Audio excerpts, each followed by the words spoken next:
What's going on YouTube? This is BMCool247 and here is my trap burn deck. I'm going to go into the card by card and then I'll go into some replays at the end.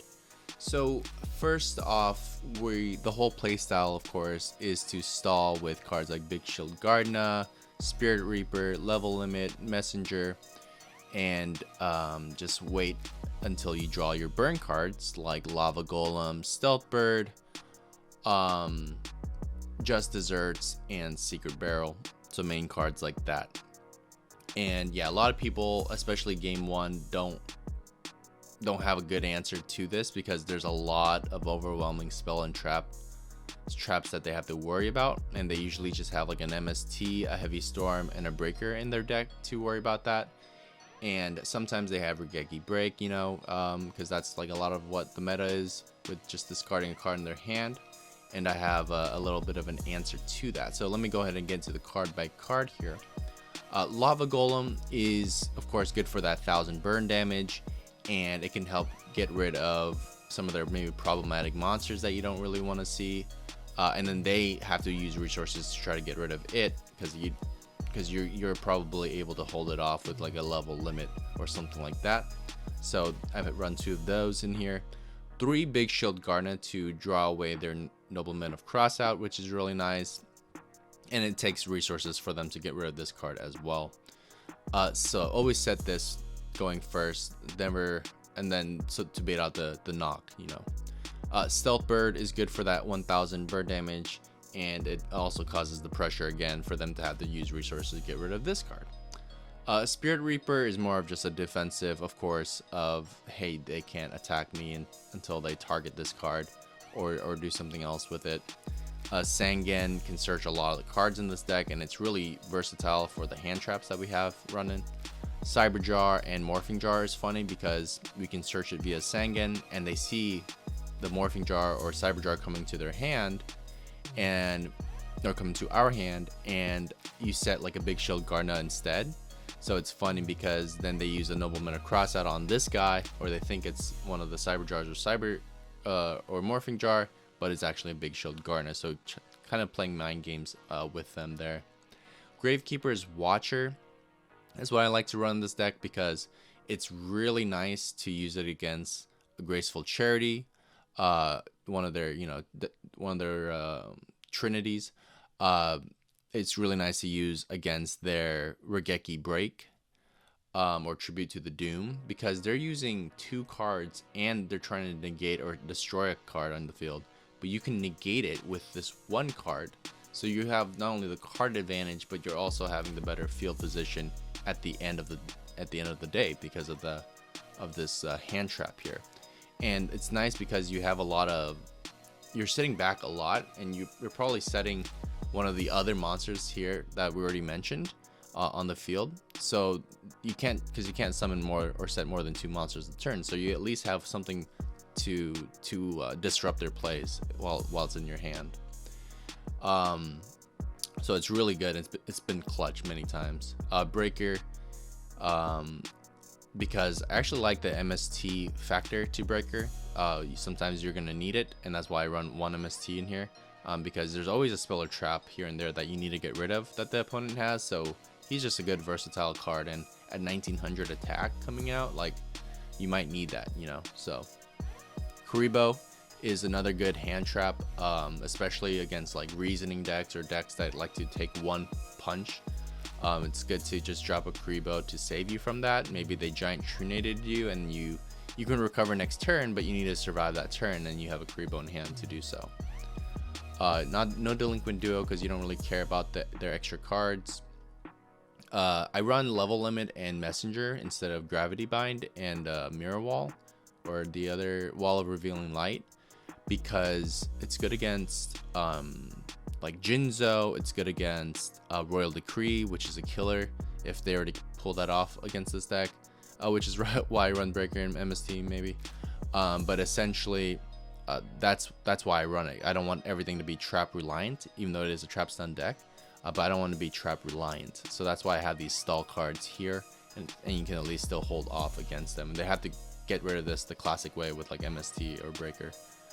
Ojama Trio to fill up their board, and it works good in tandem with Just Desserts. Every time they summon their second monster on the field, that's when I play Ojama Trio, just so they don't summon a third or something like that. Magic Jammer and Solemn for defense. Don't need to explain too much of that. And then here are your 7 burn cards, and then these are potentially more burn cards as well. You're gonna find Secret Barrel. It's good to leave these face down too, unless you really have to use it to kind of trick them. So you don't use it if you don't need to, or unless you're going for game already. And Secret Barrel, they always the ones I've been playing a lot of test matches with these, and they always end up with a lot of cards in their hand. So this is really nice burn damage as well. And I haven't really pulled off Judgment of Anubis because I just added this to the deck recently, but if they were to run a Heavy Storm or MST, this would be nice to kind of destroy their monsters. So, but yeah, the discard card. So it's a little niche, but it's just like a fun little addition to it. And then a Nightmare Wheel to maybe stop the Lava Golem, you go. And then we have a side deck here. I haven't used the side deck that much. I have used like a Wave Motion Cannon here and there, but to cause more pressure. But honestly, like the way it's played out now, even if they run through Royal Decree, I still get ready for it with like a Solemn Judgment or a Breaker or an MST or something like that. So I'm still able to play around the Royal Decree. But just make sure like you're saving the Solemn or the Magic Jammer for specific cards that would essentially give them the game. So just make sure you protect your level limit if you only have one of them out in the field, and that's really all you care about. Anything else is just gonna be distractions. So just focus on defending your life points from being attacked directly or from losing a level limit or messenger piece. And once you have that defended, you can just wait until you draw your burn cards. So let's go ahead and get into replay number 1 here. All right, so this build I actually do run, or this duel I actually do run Wall of Revealing and Gravity Bind. This is before I lost to a player who played Royal Decree, but I wanted to show this replay. It's just a generic trap burn. So I don't have a big shield guard now, so I lose my Spirit Reaper, unfortunately. And he uses Breaker on my level limit, which really sucks. So I do have a Lava Golem to just give him, so that he can take 1,000 damage on his turn. And then of course I'm going to Gravity Bind that. I'm going to lose it to MST, and then I'm going to pay 3,000 for a Wall of Revealing Light. He sacrifices it for this Monarch that he sets face down because he can't play it face up or it will destroy himself. I MST his back row just to see what it was. I was hoping it was in Royal Decree. That's why I wanted to get rid of it. I set a Stealth Bird that's going to put in some work when they can't attack me. So burn for 1,000. And then play a Sangan to see what the heck that guy is. And that's unfortunate. He has an MST in his hand, so I'm going to have to use this Solemn that I have set. So I pay 1,800 for that, and I survive another turn, so then I could give him another 1,000 damage. And I did a dumb move here, which is attack into the Gravekeeper. I forgot that card exists, so I lose 1,300, which is really risky. I'm just gonna set that back down. He draws Sekritsu, which is dead, and Book of Moon's pretty irrelevant right now. Burn from another 1,000. He got Return, which is irrelevant again, so he has 3 dead cards, and Delinquent, which is the 4th. I have a Nightmare Wheel. Stealth Bird again, so that's gonna be a 1,500 next turn. Book of Moon is a dead, so I target his Monarch, and yeah, next turn he's dead unless he can answer to any of that, and he drew a dead card, Mirror Force. So that's essentially the end of this game. And let me go ahead and show my next replay.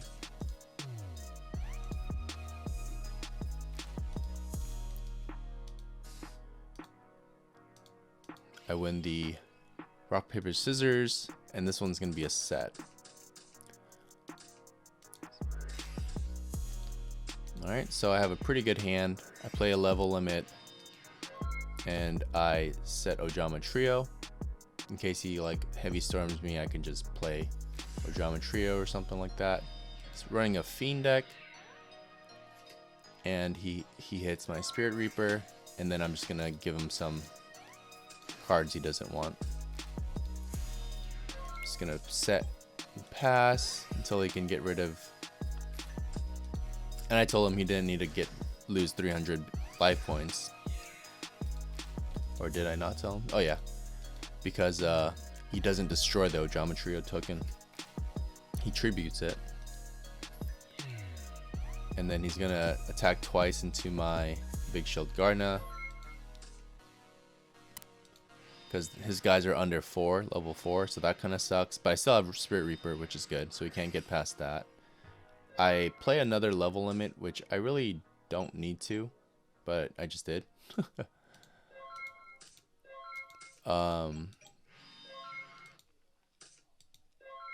Then we're just gonna keep drawing cards here until he can get past my Spirit Reaper, which he cannot, which is great news. I'm just waiting for an MST or Heavy Storm to come in.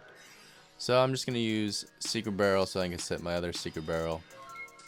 Maybe not the best play, but so yeah, I'm just gonna sell him that, of course. Pay a hefty sum. He's gonna use Reckless Greed, and he doesn't draw into what he needs, so he gives up on that one.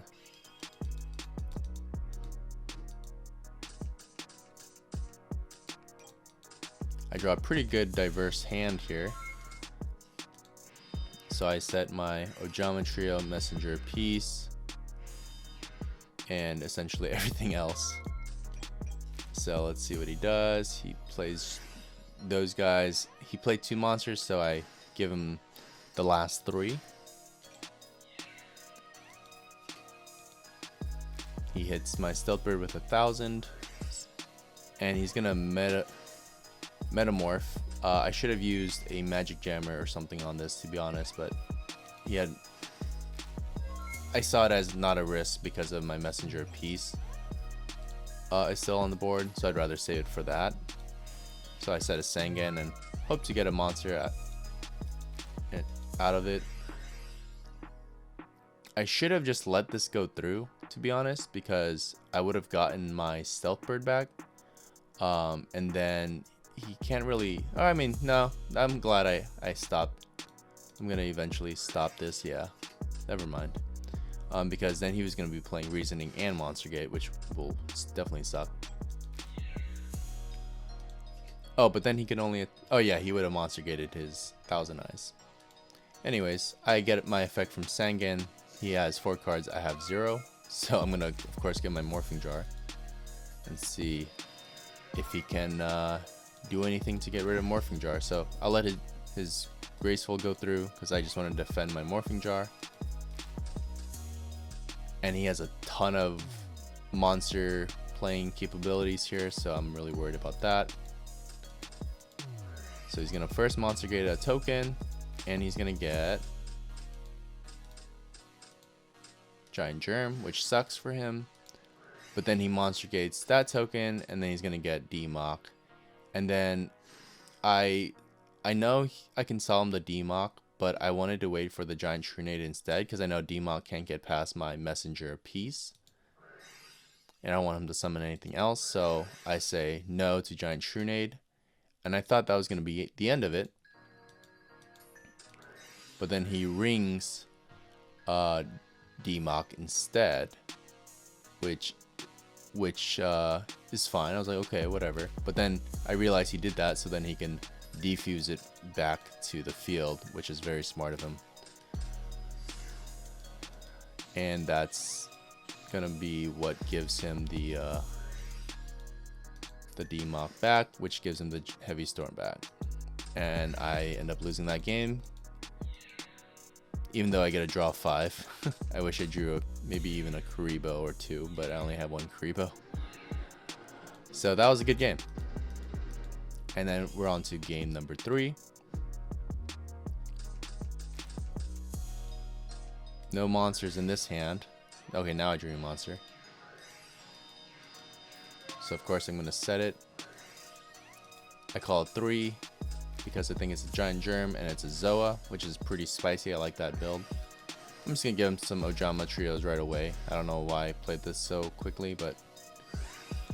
And then I played that right away too. I should have saved some of those, but it's fine.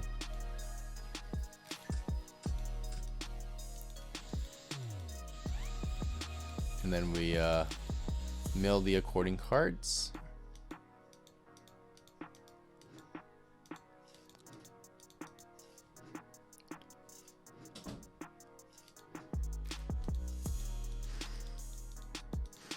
I said a Gravekeeper's Watch, which kind of sucks, but then Big Shield Garden is pretty good. He has a loaded hand of spells, but he's gonna wait till next turn to use them all. I'm gonna set Morphing Jar, and then some traps, and we're gonna have a good dance battle right here. He's gonna play Scapegoats at the end of his turn, so then he can use a ton of his monster gates. I'm gonna Secret Barrel just because he has a ton of stuff in his field and hand, so I don't want him to be able to afford defusion, and I'm glad I did that because he has only 2,000 left, so he can't. He tries to Giant Tree Nade me, I say no. He uses Graceful, and he's going to do Metamorph number 1 to take in my Big Shield Gardna. He's going to do Metamorph number 2 to take in my Gravekeeper's Watch, and he's gonna do Metamorph number 3, but then I'm gonna stop that because I need my Morphing Jar. But then he can't attack, but then he ends up banishing it anyway, so maybe I should have just let him do that. He's only at 2,000 left, so I just need to draw into a burn card. I end up going with my Nightmare Wheel instead of my Stealth Bird because I don't want him to take more of my monsters. He goes into a Giant Germ, and I'm going to Nightmare Wheel his Tear, so he's going to lose. He's going to use Royal Decree during my standby, but I'm going to Solemn that, and then I have a Just Desserts that's probably going to win me the game. Unless the other card is a Royal Decree, which it is not. That was my card. So I'm just waiting here until he attacks just so I can get this Just Desserts to go off. And that was a very close game, but I end up getting the W.